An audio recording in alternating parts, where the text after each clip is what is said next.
Hello friends, ચોખાના લોટનું ખીચું કે પછી ઘઉંનો ખાટો લોટ તો તમે બહુ જ બધી વાર ખાધો હશે, પણ શું તમે ક્યારે ચણાના લોટનું ખીચું ટ્રાય કર્યું છે મિત્રો? એક વખત તમે આ ખીચું ટ્રાય કરી લેશો ને તો તમે વારંવાર બનાવવાનું પસંદ કરશો મિત્રો. અને જો વળી વરસતા વરસાદમાં આ ટેંગી અને ટેસ્ટી ચણાના લોટનું ખીચું મળી જાય ને તો મજા પડી જાય મિત્રો. તો પહેલાંના સમયમાં આપણા નાની કે દાદી હતા એ આપણને આ રીતનું ચણાના લોટનું ખીચું બનાવીને ખવડાવતા. આપણને ગમે ત્યારે નાની નાની ભૂખ હોય ને ત્યારે આપણને આ રીતે ચણાના લોટનું ખીચું બનાવીને આપતા હતા. તો આજે આપણે પણ વિસરાતી વાનગી એટલે કે ચણાના લોટનું ખીચું બનાવીને ટ્રાય કરશું. તો ચાલો રેસીપી બનાવવાનું શરૂ કરીએ. તો હવે જુઓ, ચણાના લોટનું ખીચું બનાવવા માટે અહીંયા મેં મેઝરમેન્ટથી જોઈએ તો 1 કપ ચણાનો લોટ લીધેલો છે. આ રીતે તમારા ઘરમાં કોઈ પણ વાટકી રહેલી હોય એનું માપ પણ તમે સેટ કરી શકો છો. તો અત્યારે મેં 1 કપ ભરીને ચણાનો લોટ લીધેલો છે મિત્રો. અને હવે ત્યાર પછી જો અહીંયા આપણે એક મોટો મિક્સિંગ બાઉલ લેવાનો છે અને એની અંદર આપણે આ ચણાનો લોટ છે એને આપણે ટ્રાન્સફર કરી દઈશું. અને હવે જુઓ મિત્રો, આ ખીચું છે એકદમ ટેસ્ટી અને ટેંગી બને ને એના માટે અહીંયા મેં 2 ટીસ્પૂન જેટલું તેલ લીધેલું છે. આ અત્યારે મેં શીંગ તેલ લીધેલું છે. તમે ગમે તે તેલનો ઉપયોગ કરી શકો છો. તો આપણે ઉમેરી દઈશું અને આને આપણે મોણ દેવાનું છે. તો આ રીતે તેલ ઉમેર્યા પછી હાથની મદદથી આ રીતે આપણે મસળી અને એકદમ સરસ રીતે મિક્સ કરી લેવાનું છે. વધારે તેલ આપણે નથી નાખવાનું, ફક્ત 1 થી 2 ટીસ્પૂન જેટલું તેલ આપણે નાખવાનું છે. તો આ રીતે આપણે મસળી લઈશું. જો આપણે જેવી રીતે ભાખરીના લોટને મોણ દઈએ ને બસ બિલકુલ એ રીતે આપણે આને મોણ દેવાનું છે. તો અહીંયા જુઓ, તમે જોઈ શકો છો કે મેં બેસનને એકદમ સરસ રીતે મોણ દીધું છે. અને ત્યાર પછી આપણે શું કરવાનું છે કે આ રીતનું આપણે એક બીજું મિક્સિંગ બાઉલ લેશું અને એની અંદર આપણે આ રીતની એક જાળી રાખવાની છે. અને આ જે બેસન છે એ આપણે થોડો થોડો કરી અને ઉમેરી દેવાનો છે. અને લોટને આપણે એકદમ સરસ રીતે ચાળી લેવાનો છે, જેથી કરીને એની અંદર એક પણ ગાંઠો કે લમ્સ ન રહે.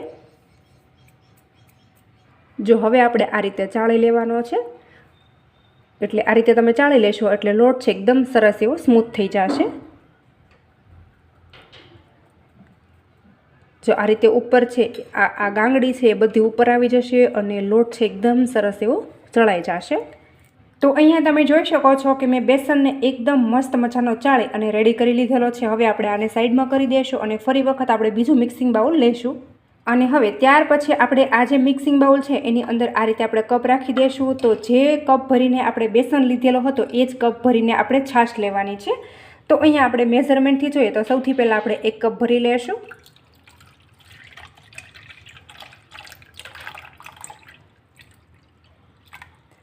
ઉમેરી દઈશું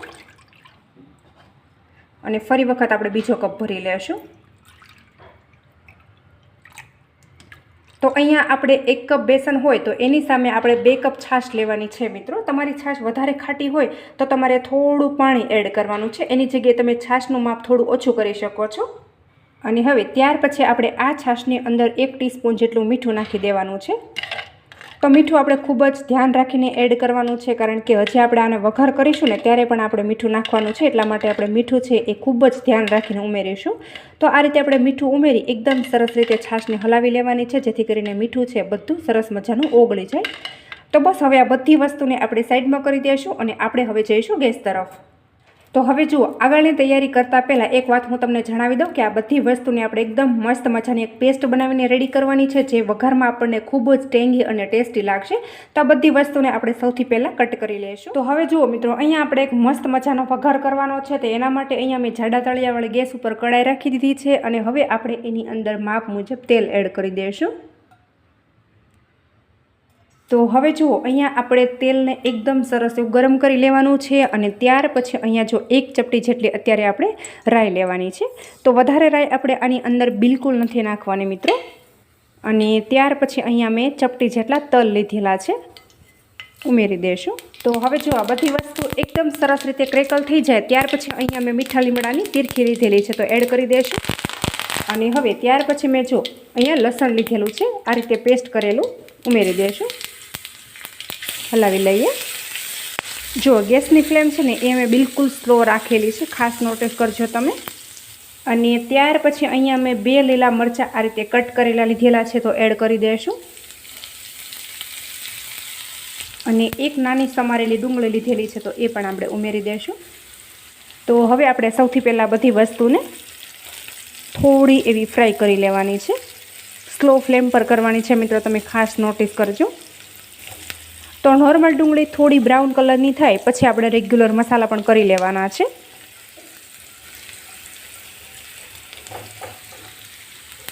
અને હવે ત્યાર પછી અહીંયા મેં 1/2 ટીસ્પૂન હળદર લીધેલી છે તો ઉમેરી દઈશું. નોર્મલી થોડી હળદર અહીંયા આપણે વધારે એડ કરવાની છે જેથી કરીને આપણું ખીચું છે એકદમ મસ્ત મજાનું પીળા કલરનું થાય. અને ત્યાર પછી અહીંયા 1/2 ટીસ્પૂન જેટલું મરચું લીધેલું છે, મતલબ કે પોણી ચમચી જેટલું લીધેલું છે. તીખાશ તમે તમારા પ્રમાણે વધારે કે ઓછી કરી શકો છો, કારણ કે અહીંયા મેં લીલા મરચાં પણ એડ કરેલા છે. તો સૌથી પહેલાં બધી વસ્તુને આપણે એકદમ સારી રીતે મિક્સ કરી લેવાની છે. તો મિત્રો આ એકદમ નવું ખીચું છે, એક વખત તમે આ રીતે જરૂરથી ટ્રાય કરજો.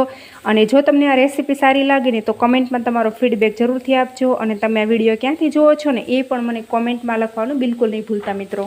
જુઓ આ બધી વસ્તુ એકદમ મસ્ત મજાની સેટ થઈ ગઈ છે. ત્યાર પછી અહીંયા આપણે જે મેઝરમેન્ટ કરીને છાશ લીધેલી છે ને એ પણ આપણે ઉમેરી દેવાની છે.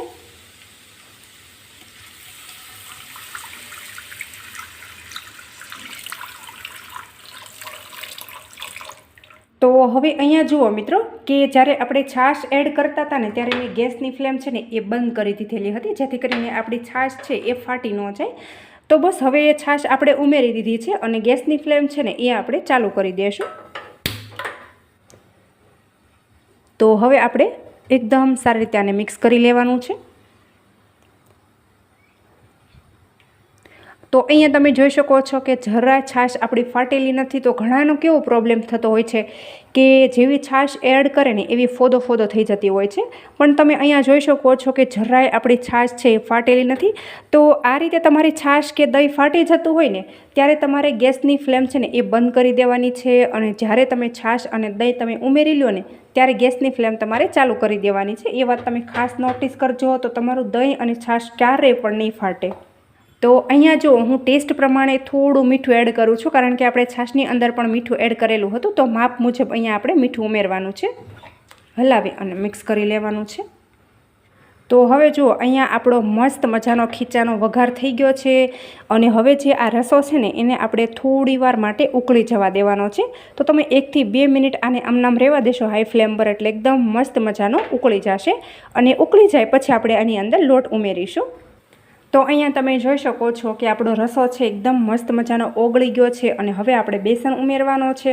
તો આ જ્યારે બેસન ઉમેરતા હોય ને ત્યારે આપણે એક વાત ખાસ નોટિસ કરવાની છે કે બેસન આપણે ઉમેરતા જવાનું છે અને આ રીતે આપણે વેલણથી હલાવતા જવાનું છે. તો તમે નહીં હલાવો ને તો ગાંઠા પડી જશે. એટલા માટે જો આપણે સૌથી પહેલાં બેસન એડ કરી દઈશું, થોડો થોડો એડ કરીશું અને આ રીતે આપણે વેલણની મદદથી એકદમ સારી રીતે હલાવતા જઈશું. ફરી વખત ઉમેરીશું અને હલાવતા જઈશું. બધું ઉમેરી દઈશું અને હલાવી લેશું. અને ગેસની ફ્લેમ આપણે સ્લો કરી દઈશું. સ્લો ફ્લેમ પર આ રીતે આપણે વેલણની મદદથી એકદમ સારી રીતે ફેટી લેવાનું છે.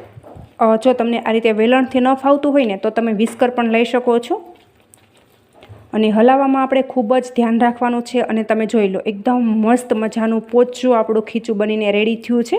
તો આપણે મેઝરમેન્ટ પરફેક્ટ કરેલું છે. તો તમે પણ ધ્યાન રાખજો કે મેં કઈ રીતે મેઝરમેન્ટ કરેલું છે. એ રીતે તમે મેઝરમેન્ટ કરશો ને તો તમારું ખીચું છે પહેલી વારમાં જ પરફેક્ટ બનીને રેડી થશે મિત્રો.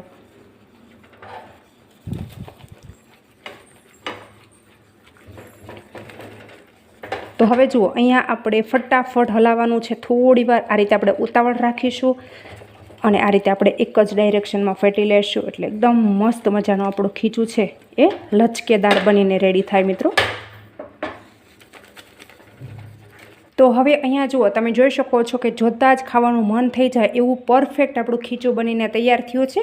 અને ત્યાર પછી આ રીતે આપણે ઢાંકણ ઢાંકી દેવાનું છે અને 3 થી 4 મિનિટ આપણે સ્લો ફ્લેમ પર આમનામ જ એને અંદરને અંદર સ્ટીમ થવા દેવાનું છે. એટલે એનો ટેસ્ટ છે ખૂબ જ સરસ એવો આવે અને જે તમને બેસનની કચાશ લાગતી હશે ને એ પણ દૂર થઈ જશે. તો આને આપણે 1 થી 2 મિનિટ જેવું કૂક થવા દઈશું. તો હવે અહીંયા જો લગભગ 3 થી 4 મિનિટ જેવો ટાઈમ થઈ ગયો છે અને હવે આપણે ઢાંકણ ખોલી અને ચેક કરી લઈશું.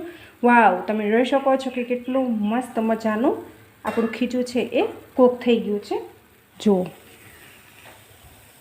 એકદમ મસ્ત મજાનું લચકેદાર આપણું ખીચું બની અને તૈયાર થયું છે મિત્રો.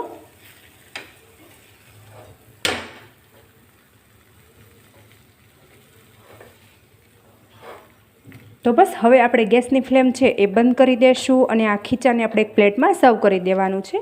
તો બસ હવે આને આપણે પ્લેટમાં સર્વ કરી દઈશું.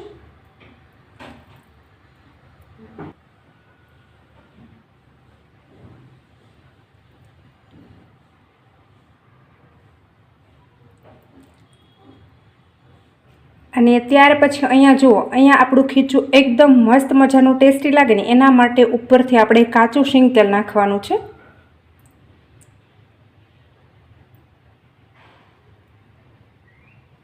અને જો આ રીતે મેં ચપટી ભરીને કોરું મરચું લીધેલું છે તો એ પણ આપણે ઉમેરી દઈશું. વાવ, જોતાં જ ખાવાનું મન થઈ જાય એટલું બધું ટેસ્ટી આપણું ખીચું બનીને તૈયાર થયું છે મિત્રો. તો જુઓ મિત્રો, અહીંયા તમે જોઈ શકો છો કે આપણું એકદમ મસ્ત મજાનું બેસનનું ખીચું બની અને રેડી થઈ ગયું છે. તમે આવી રીતે ક્યારેય પણ નહીં બનાવ્યું હોય, અને જો બનાવ્યું હોય ને તો કોમેન્ટમાં તમારો ફીડબેક જરૂરથી આપજો.